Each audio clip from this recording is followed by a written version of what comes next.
That's right, take the sugar away from me, Mark. Keep me from temptation there, all things sweet. Great to see you all this morning, as Mark said. Just delighted that you could join us on this bank holiday weekend. Thank you for choosing to come to Bridge Community Church, our Westroad site, on this particular Sunday. And a big hello to those watching online, our Wesley site as well. My name's David Oakley, and I'm lead pastor here at Bridge Community Church. And what a joy to connect with you this morning. Let me grab the clicker. And we're carrying on our series this morning, as I've jumped too far ahead.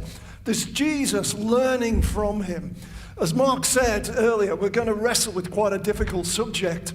And one thing we've done over the last few years at different times of year is just systematically work our way through the gospel account about the life, the times, and ministry of Jesus of Nazareth in the Gospel of Mark. And so sometimes there's passages which are easy and fun because we're going verse by verse, and there's other ones that are a bit tough. But we don't want to avoid those because as part of examining and learning from Jesus, we think Jesus is the best. Jesus was brilliant. Jesus can teach and instruct us so much that we want to learn from him. And in particular today, we want to learn about this idea. Can we handle conflict better than perhaps what we've done in the past? Conflict. It's not something we really want to talk about on a sunny bank holiday Sunday, is it? But the reality is, in life, we will face conflict. We have faced conflict. Perhaps you've seen it in your workplace. Perhaps you're having bust-ups with your neighbors. Or is it even closer to home? It might be within your family, even within a marriage. And you feel the pain. You feel the hurt. You feel the consequences of it. Perhaps there's been separation and some distance or awkwardness. And so I'm asking the question this morning, whatever conflict that comes to mind, would you have handled it differently if you could do it again? Perhaps you wouldn't have said those things that you said. Perhaps you would have said something and something was left unsaid. Perhaps you would have behaved in a different way because right now you're thinking, ouch, this hurts. The separation, it's awkward, it's difficult. Is there a better way? And this is what we want to look at this morning by considering, can we consider a godly way of handling conflict rather than human way? Because often as human beings, there's something within us that thinks me, me, me. We get a bit selfish. Our agenda is the most important thing. And yet in Jesus we see an alternative way. When we get stuck into the passage on Mark 14, we're going to see three things that sort of reeks of God that I think can really help us handle some of our conflicts and interrelational issues and difficulties. First of all, we need to emphasize truth, not lies. One thing they say about war is the first thing to go when war breaks out is the truth. Lies cause more conflict. Lies add to the pain. Somehow, we've got to get to the bottom of things internally and externally and discover truth. Secondly, we're going to talk about, can we zip it? Can we embrace silence? Because sometimes the things you say are going to add to the conflict. And it's hard and it's difficult because if people are saying stuff about us, our natural default could be to speak out. But sometimes it just throws more fuel on the fire. And thirdly, one thing we can't be silent about is who we belong to, who we identify with. And this is where Jesus was absolutely unashamed, despite the pressure he was under, as we'll see in Mark 14. So that's where we're going this morning. Quick reminder of the Gospel of Mark. It's one of four accounts. Each of these four accounts were written for a different audience about the life, the times, and ministry of Jesus. And the Gospel of Mark was targeted for those people living in Rome, the center of first century power. And Jesus, in the last week of his life in Jerusalem, is challenging the people of power. And in a way, Mark, in writing this, is saying, hey, how are you handling power? Are you handling it well? Look at the way Jesus handles power. And this is part of his reason for writing this gospel, to say there is an ultimate power, and that is Jesus, that we're all accountable to. So we're going to jump in at the passage that Mark read for us. We're going to jump in at verse 53. And what I'm going to try and do as we unpack this today is do a contrast. We're going to see how Jesus handles conflict versus how Peter handles conflict. Like they're written about sequentially in this chapter, but they are both happening in the same time, in real-time events. They're at that Good Friday, Maundy, Thursday event in the last 24 hours of Jesus' life. We're going to see Jesus up in an upper room in the palace of the high priest, and we're going to see Peter down in the courtyard area. Let's get into these first three verses and first couple of verses. The mob took Jesus to the high priest, and all the chief priests, the elders, and teachers of the law came together. Peter followed Jesus at a distance right into the courtyard of the high priest. There he sat with the guards and warmed himself at the fire. When you see that term, high priest, you probably think of someone super spiritual and godly, all robed up like the Archbishop of Canterbury or somebody like that. Please remove that thought from your mind. The high priest in Jerusalem was one of 7 families that were installed by Herod the Great decades earlier as part of a financial deal done with Rome. Rome was the dominant superpower, and Herod wanted to retain kingship and power, so he put 7 families in charge. So do not think Archbishop of Canterbury, think the Godfather and Mafia instead when you consider the high priest, because this is what's really going on in the palace setting in which he lived. Straight away we seal this trial isn't really pucker, is it? It's taking place in the middle of the night, and it's taking place in the judge's house.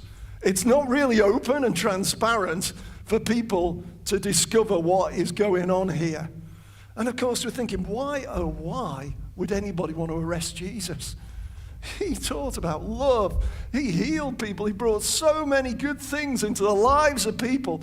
Yet this mafia family, because of his dynamic teaching in the last week of his life in Jerusalem, said he's got to go. We're under threat. Our power is under threat because of this man. And so we see conflict arising. Clash of values leads to this conflict. And 2 trials will develop. First of all, this so-called religious trial. And then secondly, there'll be a civil trial in front of Pilate, the Roman governor. So let's get stuck into our first point. We need to discover truth. Truth will help us deal with conflict.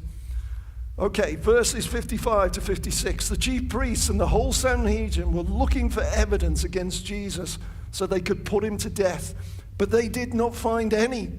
Many testified falsely against him, but their statements did not agree. So straight away we see the purpose of this trial. It's nothing to do whether Jesus is innocent or whether he's guilty. This trial has one reason and one purpose. Let's get enough evidence so we can get this man crucified. That was the purpose of this trial. So straight away, truth seems to be irrelevant. We will get anything, this mafia leadership, if you like, to get Jesus nailed to that cross. And so, as you can imagine, people are coming forward. People are scared of these mafia families. These mafia families are wealthy and power, and people are trying to get involved with them and said, yeah, we'll testify against Jesus. But of course, none of these statements are matching up, and they cannot move forward in trying to get that death sentence. And so there is a second round takes place. Some stood up and gave this false testimony against him. We heard Jesus say, I'll destroy this temple made with human hands, and in 3 days build another not made with human hands. Yet their testimony did not agree. So again, there's more half-truths. There's more exaggerations. More things undermining any peaceful resolution. Jesus did talk about the destruction of the temple, but he did not say, I will destroy it. He prophesied about it being destroyed. So we see the role here of half-truth, exaggeration, undermining any chance of peaceful resolution. Let's contrast this now with Peter. Peter's about to face an interrogation of his own in that courtyard setting just below that upper room where Jesus was being interrogated. Now people are seeking truth. Oh, jumped ahead there. People are seeking truth. They want to know the truth behind who Peter is. A servant girl. This is where we go. 66, 67. While Peter was below in the courtyard, one of the servant girls of the high priest came by. When she saw Peter warming himself, she looked closely at him. You also were with that Nazarene Jesus, she said. So we see the scene. Cold spring night. Peter following Jesus at a distance. Peter looking after number one, warming himself by the fire on that cold spring night in Jerusalem. Straight away, we see some warning signs. If you start following Jesus at a distance, if you start thinking about it's all about me and my comfort, chances are problems are going to come your way. And sure enough, for Peter, listen to the contempt in this lady's voice. You were also with that Nazarene. People from Nazareth did not have a good reputation in first century Israel. It was way up to the north, and people thought of them as arrogant people. And then she throws in this other word, that Nazarene. You were with him. You can feel the contempt. You can feel the pressure. You can feel the fear beginning to press in on Peter.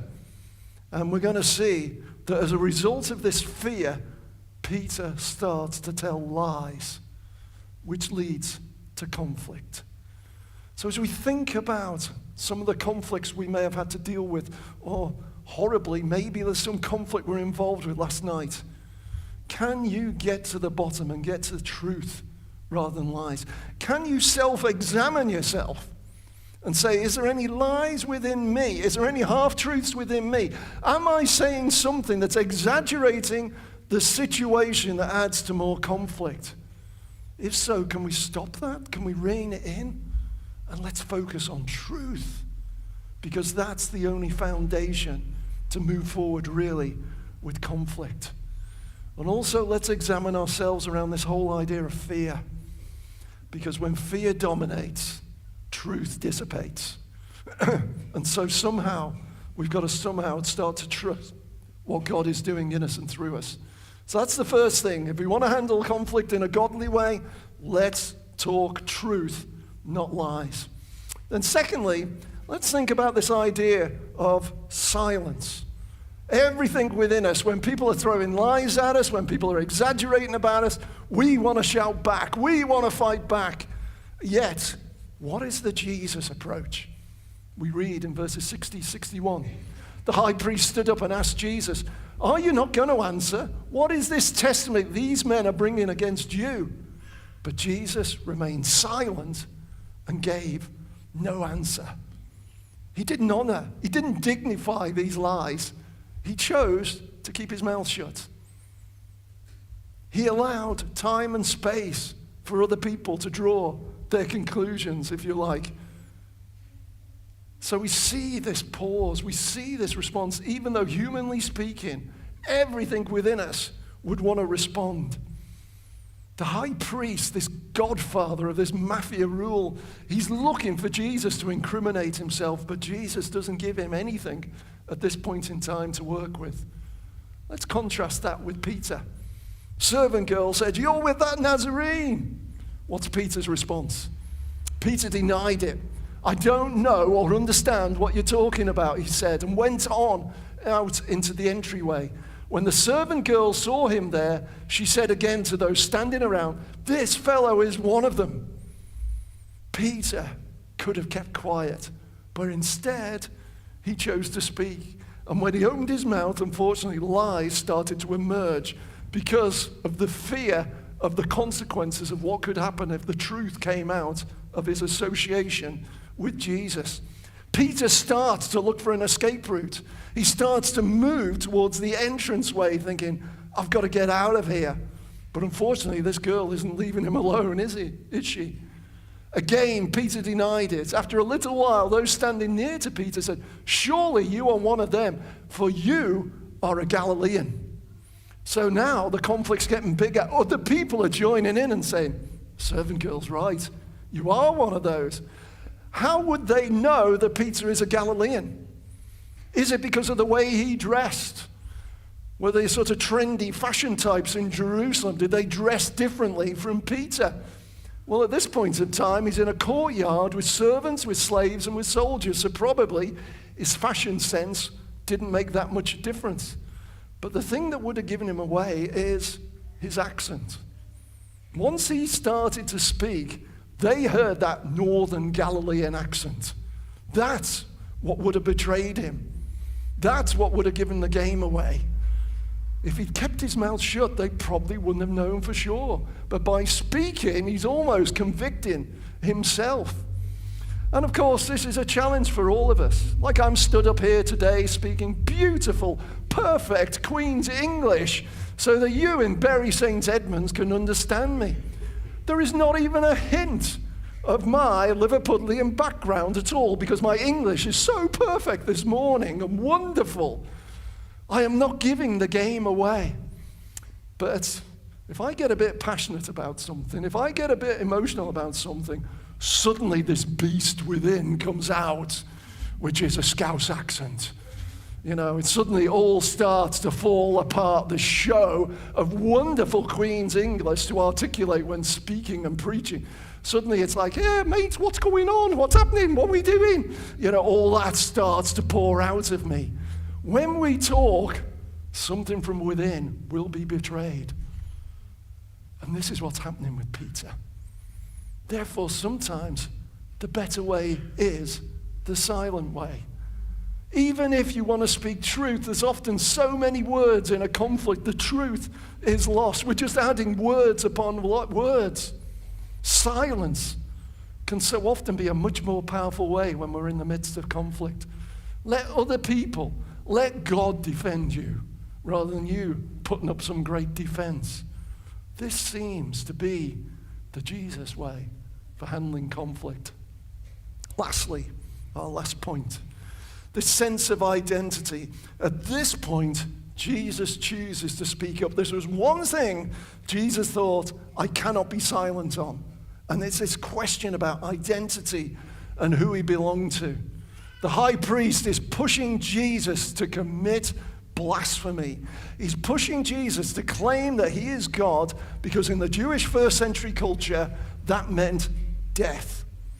And so the high priest asks this loaded question. Are you the Messiah, the Son of the Blessed One? I am, said Jesus. And you will see the Son of Man sitting at the right hand of the Mighty One and coming on the clouds of heaven. So the high priest is saying, are you the Son of God? Are you the sent one from God? And now Jesus is not quiet. He said, yeah, you bet I am. And to further enhance it, he quotes from Daniel 7 and he quotes from Psalm 110. He reinforces it with the Jewish scriptures saying, you've got to understand this. You and your sham court in your high court position here is nothing compared to the authority I've got from God in heaven. And he starts to unload on who he is. What does Peter do?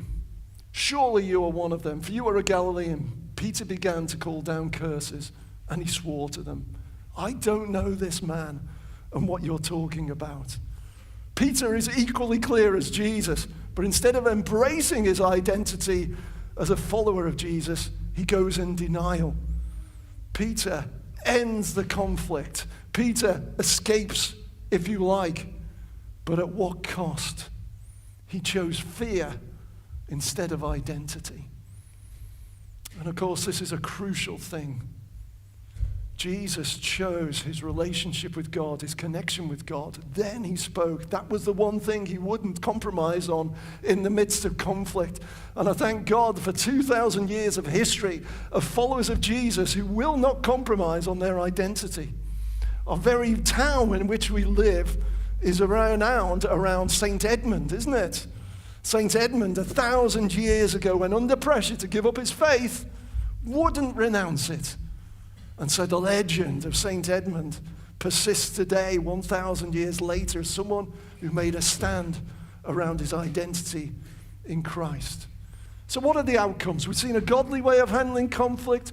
We've seen a human way of handling conflict. Is there any encouragement from this? Well, let's see what happened to Jesus. Verses 63 and 64. The high priest tore his clothes. Why do we need any more witnesses? He asked. You have heard the blasphemy. What do you think? They all condemned him as worthy of death. You might think, brilliant, David. Thank you for presenting the godly way. It leads to a death sentence. Thanks very much. Really encouraged this morning. Must come to Bridge Community Church more often. Hey, I'm not going to say it gets worse, but even more fun to come. Then some of the Sanhedrin began to spit at Jesus. They blindfolded him, struck him with their fists, and said, prophesy. And the guards took him and beat him. What a great encouragement to follow the godly way of conflict. You get a death sentence, and then you take a beating. Again, disgusting behavior of this high court of Israel. The judge, the jury, they don't just come to this corrupt version and decision. They actually start to spit and beat the defendant and then hand him over to their guards to give him a further beating. Perhaps the frustration just came pouring out. Perhaps because it was 3 o'clock in the morning, it was too much. But either way, not a great outcome. What about Peter? Maybe the human way is better after all. Maybe that outcome could be better. We read in verse 72, immediately the rooster crowed the second time. Peter remembered the word Jesus had spoken to him. Before the rooster crows twice, you will disown me 3 times. And he broke down and wept. Peter escaped a physical beating. Peter escaped death. But internally, he was dying. He was a broken man. Emotionally, mentally, spiritually, he was done for. In Jewish culture, basically, he is now disqualified as a follower of his rabbi, Jesus. He is now excluded.